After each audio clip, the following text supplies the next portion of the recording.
नमस्कार शेतकरी बंधूंनो.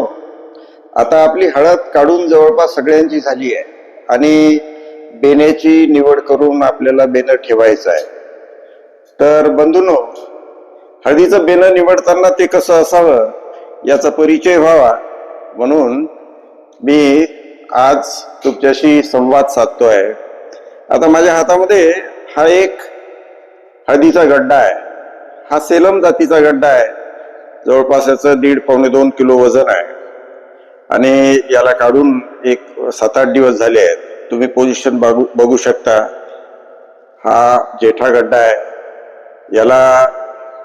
या जेठ्या गड्ड्यावर एक 3-4 फुटवे आले आहेत. हा एक फुटवा आहे, इकडून एक फुटवा आहे, इकडून फुटवा आहे. आणि जी शेंगाची साईज आहे बघा, याच्यावर एक 10-11 असे कंगोरे आहेत. जाडी चांगली आहे आणि कुठेच याला कंदसड नाही आहे. तर म्हणजे तुम्हाला जे बेणं निवडायचं आहे त्या बेण्याला कंदसड नको, त्या हळदीवर फारसा करपा नको, त्याची साईज चांगली असली पाहिजे. तर अशा प्लॉट मधून एक तर तुम्ही हा जो गड्डा आहे याला जेठा गड्डा म्हणतात, असे गड्डे तुम्ही निवडू शकता. किंवा जे याच्यावर जे पील आलेले असतात असे, हे साइड पील, त्याला अंगठा गड्डे म्हणतात, ते निवडू शकता. जर आपल्याला शेंगा निवडायच्या असतील किंवा कांड्या निवडायच्या असतील तर त्याची अशी साईज असली पाहिजे. उद्देश आपला हा की आपल्या येणाऱ्या पिकासाठी आपण चांगली बियाण्याची निवड केली पाहिजे, चांगल्या बेण्याची निवड केली पाहिजे. आणि एक म्हण आहे, शुद्ध बीजापोटी फळे रसाळ गोमटी. जर आपण बियाणं किंवा बेणं चांगलं निवडलं, ते सशक्त असावं, रोगमुक्त असावं, त्या प्लॉटवर फारसे रोग कीड नसावेत, असं बेणं आपण निवडा. नंतर त्याची साठवणूक करा. साठवणूक करण्याच्या आधी त्याला फंगीसाईडची आणि इन्सेक्टिसाईडची ट्रीटमेंट द्या.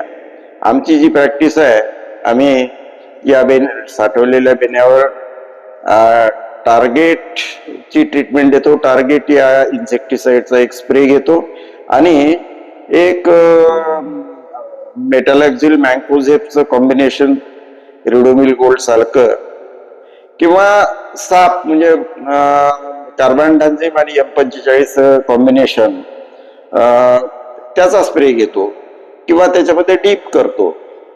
तर असं जर आपण केलं तर आपलं बेणं रोगमुक्त राहील. आता आमच्याकडे या सेलम जातीचं, आपल्याकडे जर बेणं नसेल तर आमच्याकडे सेलम जातीच्या हळदीची काढणी सुरू आहे. सेलम जातीचं बेणं आमच्याकडे अवेलेबल आहे.